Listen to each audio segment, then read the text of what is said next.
Once, upon a midnight dreary, while I pondered, weak and weary, over many a quaint and curious volume of forgotten lore, while I nodded, nearly napping, suddenly there came a tapping, as of someone gently rapping at my chamber door. "'Tis some visitor," I muttered, "tapping at my chamber door, only this and nothing more." Ah, distinctly I remember, it was in the bleak December, and each separate dying ember wrought its ghost upon the floor. Eagerly I wished the morrow, vainly I had sought to borrow from my books surcease of sorrow, sorrow for the lost Lenore, for the rare and radiant maiden whom the angels named Lenore, nameless here forevermore. And the silken, sad, uncertain rustling of each purple curtain thrilled me, filled me with fantastic terrors never felt before, so that now, to still the beating of my heart, I stood repeating, "'Tis some visitor entreating entrance at my chamber door, some late visitor entreating entrance at my chamber door. This it is and nothing more." Presently my soul grew stronger, hesitating then no longer. "Sir," said I, "or madam, truly your forgiveness I implore, but the fact is I was napping, and so gently you came rapping, and so faintly you came tapping at my chamber door, that I scarce was sure I heard you." Here I opened wide the door. Darkness there, and nothing more. Deep into that darkness peering, long I stood there, wondering, fearing, doubting, dreaming dreams no mortal ever dared to dream before. But the silence was unbroken, and the stillness gave no token, and the only word there spoken was the whispered word, "Lenore." This I whispered, and an echo murmured back the word, "Lenore." Merely this, and nothing more. Back into the chamber turning, all my soul within me burning, soon again I heard a tapping, somewhat louder than before. "Surely," said I, "surely that is something at my window lattice. Let me see then what thereat is, and this mystery explore. Let my heart be still a moment, and this mystery explore. 'Tis the wind and nothing more." Open here I flung the shutter, when with many a flirt and flutter in there stepped a stately raven of the saintly days of yore. Not the least obeisance made he, not a minute stopped or stayed he, but with mien of lord or lady perched above my chamber door, perched upon a bust of Pallas just above my chamber door, perched and sat, and nothing more. Then this ebony bird beguiling my sad fancy into smiling, by the grave and stern decorum of the countenance it wore. "Though thy crest be shorn and shaven, thou," I said, "art sure no craven, ghastly, grim, and ancient raven, wandering from the nightly shore.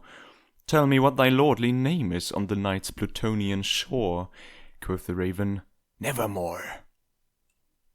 Much I marvelled this ungainly fowl to hear discourse so plainly, though its answer little meaning, little relevancy bore, for we cannot help agreeing that no living human being ever yet was blessed with seeing bird above his chamber door, bird or beast upon the sculptured bust above his chamber door, with such name as Nevermore.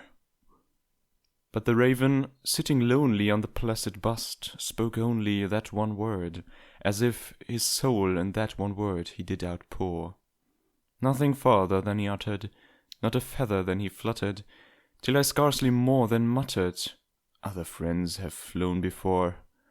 On the morrow he will leave me, as my hopes have flown before." Then the bird said, "Nevermore." Startled at the stillness broken by reply so aptly spoken, "Doubtless," said I, "what it utters is its only stock and store, caught from some unhappy master whom unmerciful disaster followed fast and followed faster till his songs one burden bore, till the dirges of his hope that melancholy burden bore, of never, nevermore. But the raven, still beguiling all my fancy into smiling, straight I wheeled a cushioned seat in front of bird and bust and door. Then upon the velvet sinking, I betook myself to linking fancy unto fancy, thinking what this ominous bird of yore, what this grim, ungainly, ghastly, gaunt and ominous bird of yore meant in croaking nevermore. This I sat, engaged in guessing, but no syllable expressing to the fowl whose fiery eyes now burned into my bosom's core. This and more I sat divining, with my head at ease reclining on the cushion's velvet lining that the lamplight gloated o'er, but whose velvet violet lining with the lamplight gloating o'er she shall press, nevermore. Then, methought, the air grew denser, perfumed from an unseen censer, swung by seraphim whose footfalls tinkled on the tufted floor. "Wretch," I cried, "thy God hath lent thee, by these angels he hath sent thee, respite, respite and nepenthe from thy memories of Lenore. Quaff, oh quaff this kind nepenthe and forgot this lost Lenore." Quoth the raven, "Nevermore." "Prophet," said I, "thing of evil, prophet still of bird or devil, whether tempter sent or whether tempest tossed thee here ashore, desolate yet all undaunted, on this desert land enchanted, on this home by horror haunted, tell me truly, I implore, is there balm in Gilead? Tell me, I implore." Quoth the raven, "Nevermore." "Prophet," said I, "thing of evil, prophet still of bird or devil, by that heaven that bends above us, by that God we both adore, tell this soul with sorrow laden if, within the distant Aidenn, it shall clasp a sainted maiden whom the angels name Lenore, clasp a rare and radiant maiden whom the angels name Lenore." Quoth the raven, "Nevermore." "Be that word or sign of parting, bird or fiend," I shrieked, upstarting, "get thee back into the tempest and the night's Plutonian shore. Leave no black plume as a token of that lie thy soul hath spoken. Leave my loneliness unbroken. Quit the bust above my door. Take thy beak from out my heart, and take thy form from off my door."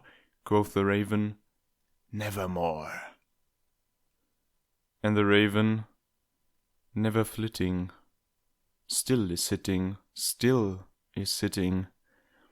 on the pallid bust of Pallas, just above my chamber door.